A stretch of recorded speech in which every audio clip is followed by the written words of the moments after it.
Artificial intelligence বা AI ব্যবহার করে বা ছবি ডকুমেন্টারি এগুলোকে এডিট করে মানুষের বদনাম ছড়ানোর জন্য, সুনাম ক্ষুণ্ণ করার জন্য অনেক পদক্ষেপ নেওয়া পৃথিবীতে শুরু হয়ে গেছে।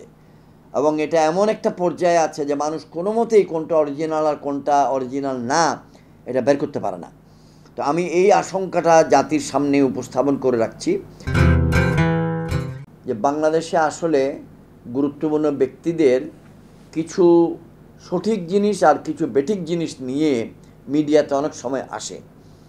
অতি সম্প্রতি আমি গত 4-5 মাস নির্বাচনে যাবার সিদ্ধান্ত যেদিন নিয়েছিলাম, নভেম্বর মাসের 22 তারিখ 2023, সেদিন থেকে আমি ব্যক্তিগতভাবে আক্রমণের শিকার হচ্ছি। এটা শারীরিক আক্রমণ যত না, তার থেকে বেশি ডিজিটাল প্ল্যাটফর্মের আক্রমণ, আমার চরিত্র হননের আক্রমণ, আমার সুনাম ক্ষুণ্ণ করার আক্রমণ, এবং গত 1-2 মাস যাবৎ আমার জীবনের উপরেও হুমকি আমি অনুভব করছি। আর্টিফিশিয়াল ইন্টেলিজেন্স বা এআই ব্যবহার করে বা ছবি ডকুমেন্টারি এগুলোকে এডিট করে মানুষের বদনাম ছড়ানোর জন্য, সুনাম ক্ষুণ্ণ করার জন্য অনেক পদক্ষেপ নেওয়া পৃথিবীতে শুরু হয়ে গেছে।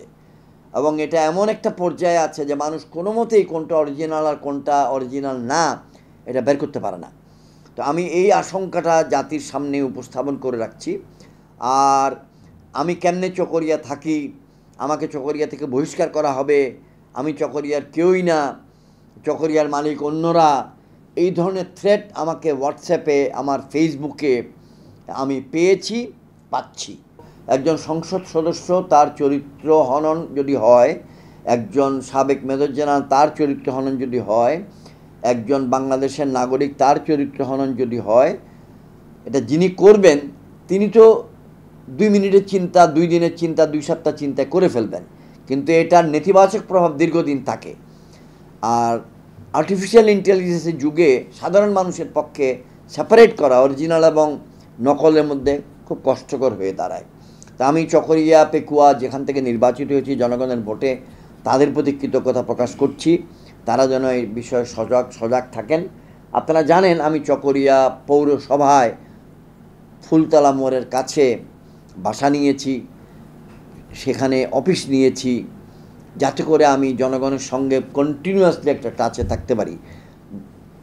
জানুয়ারি মাসের 10 তারিখ থেকে নিয়ে জুন মাসের 10 তারিখ পর্যন্ত সময়ে আনুমানিক 50 ভাগ সময় আমি সশরীরে আমার এলাকায় কাটিয়েছি, এবং আনুমানিক 50 ভাগ সময় এলাকার বাইরে ঢাকাতে সংসদ অধিবেশন এবং অন্যান্য কাজে কাটিয়েছি।